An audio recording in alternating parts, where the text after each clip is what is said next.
Now here's the real test. This GP has been an absolute thorn in my side when it came to this corner. So it's literally been about 7 minutes since we put down the silicone and the track, and the silicone's already dried at the touch. I keep calling it silicone. It's liquid nails. It's a little bit different. It's not true silicone. But it's already dried at the touch. The track is already pretty much adhered, except right there where I probably need to fix that. So unfortunately I noticed that it is not quite adhering right here. I didn't have that quite right, but that's okay because I still have to apply some up here, so there will be a little bit of leeway. I did notice one thing I did mess up on. That does not quite mesh up. But I have a very simple solution to that, and we'll cover that here in just a few minutes. But let me let all this dry, and we'll move on. So you'll note that I ran into a little bit of a problem here.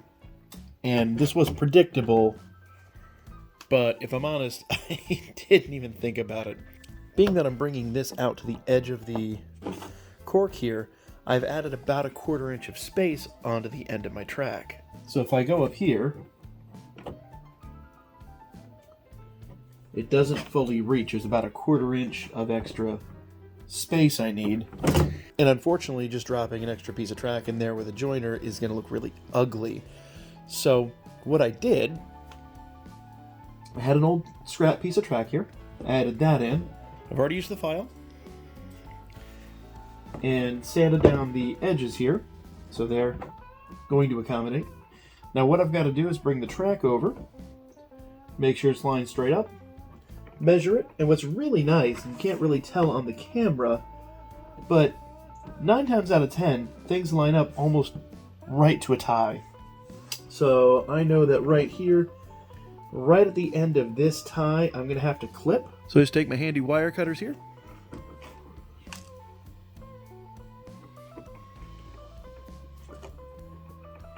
Line it up. That's one.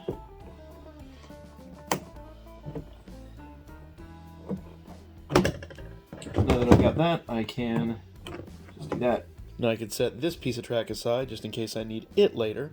Hopefully not, but I never throw anything away because we can always use these to make scrap pieces or yards or any kind of thing. So I'm just going to set it aside for now. I am honestly planning some sections of track that most likely are going to be kind of beat up and old and things like that.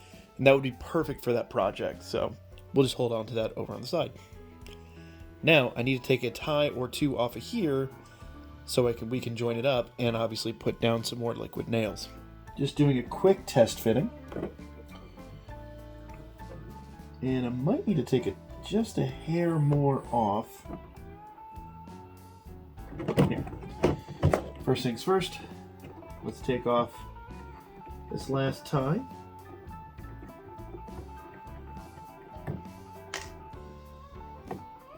I'm going to nip. There we are. I want a fairly precise fit. Okay, there we go.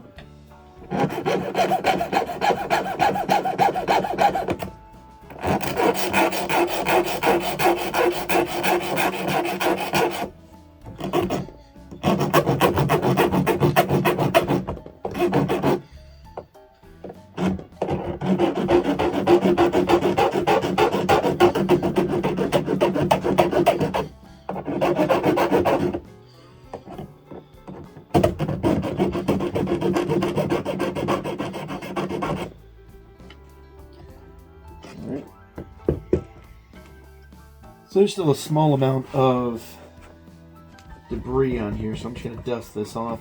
I sanded this a while ago, so it should still be pretty good. There's a little bit of a lump there, but I'm hoping the pressure from the track will help alleviate it. It's just where some of the plastics, as you can see how flimsy they are, they've shrunk and sank over time. So hopefully the track will help lift that up and alleviate that. If not, I do have an alternative. But for now, let's put some rail joiners on here and get this tied together. Now here comes the tricky part, because this is the last join on this entire track. I've just kind of got to snake it over a bit, and actually it's not too bad. Not too bad at all. It's a bit of a tight fit. Quite a bit of a tight fit, in fact.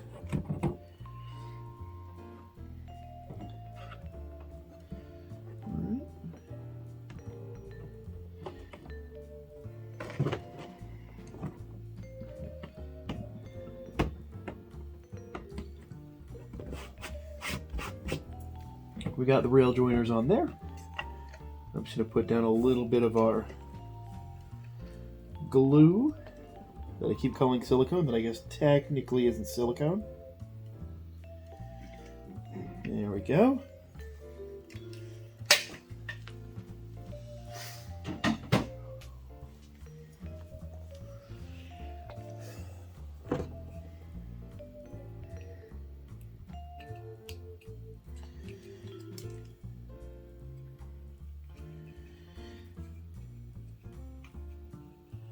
I'm just going to spread it out. Get a nice wide distribution.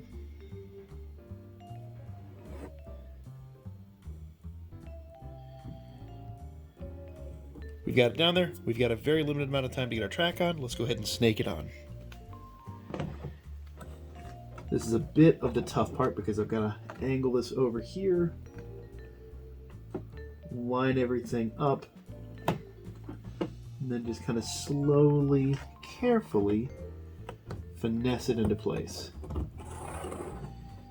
Okay, there we go. Take our thumbtacks. Now for the final piece of the puzzle, I'm going to use a straight edge to make sure that that line is really straight and that my final tacks put in place are at least going to hold it as straight as humanly possible. So we're going to go ahead and set a straight edge next to it. Don't use another piece of flex track because, yeah, not terribly effective. I'd say cork is effectively out as well. Pen's not really long enough to be a good guide. Guess I could use the box. I don't know. Oh, that's definitely not an option. Here we go. Just a classic ruler. And you already kind of see the flaw here. There was a little shifting in this piece apparently. So I'm just going to try to tack this as close as possible. Putting one tack on the outside to hold it in place.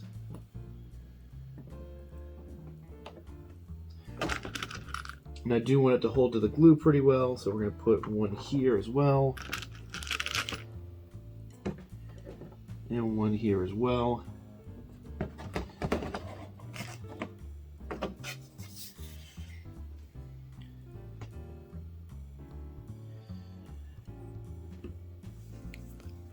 It's not perfectly straight, but it's close enough to the naked eye.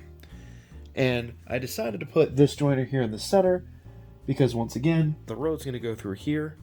And I am going to raise that road and put an actual crossing there. So the minor imperfection of having the joiner in the center isn't even going to be noticeable. And as usual, once I solder it and once I sand it, it's basically going to disappear. So my little mistake there is not going to be visible in the long run. So that's going to pretty much be that. I'm going to let the glue dry. I'm going to ballast it. After the ballasting, we'll get started on the road, and that will be the next big update. So now for the moment of truth. Okay, so our engine's coming along here. Going around the first join. Buttery smooth around that first join. Here's our problem child. And absolutely perfect. We go up here, even over those other joins. A little bit of a dip there, we can work on that, but absolutely perfect. Love to see it. Now I'm just going to enjoy the general operation of my trains. But we got a little construction left to do. As you can see, the ballast pretty much ends right there, so I've got to continue ballasting.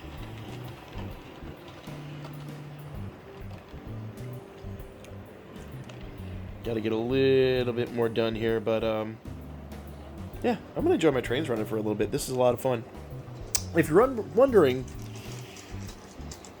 with these gaps here, all I'm going to do, grab some old ties, clip the ends off. And if I pull this really close, maybe it'll actually focus. Focus. Focus on my finger. There we go. You can see there's little tabs right here. It's not going to focus on them. But if I just kind of nip those off.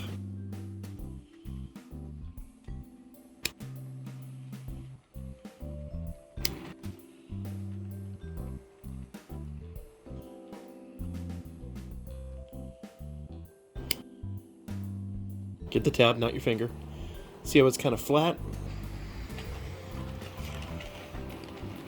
Now wait for the train to get out of your way. But then, once the train is out of your way, preferably don't do it with the train running, but I'm a glutton for punishment. And then just slide ever so gently. Slide them under the rails and in the position you desire.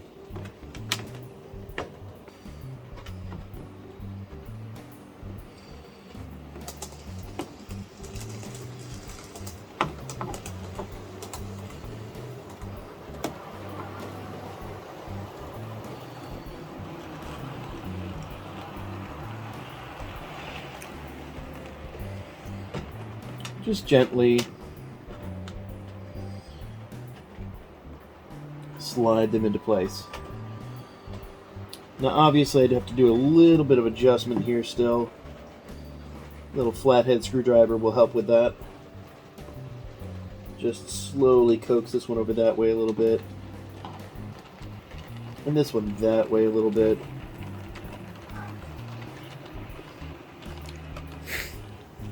And don't do it while the rail is live. That's just kind of me being an idiot. But nevertheless, handy dandy little tool, and looks pretty good. You know, no major malfunctions. And once the train goes back over this, you'll see you can't even tell where the joint is. Nor will your train. A little bit of patience, the right tools, no swords. And guess what? You got a nice, amazing railroad track that both you and your trains will appreciate. Now here's the real test. This GP has been an absolute thorn in my side when it came to this corner. Derailing right there, and again right there. And it appears to have been fixed. So success! Not only do we have the nice adjoined rail, we also have an angle, a corner, that my GP likes. So that's good news. That's going to be the video, guys. Let me know your thoughts down below. Make sure you hit the little thumbs up button if you are enjoying this. And I'm going to go play trains. See you on the next one.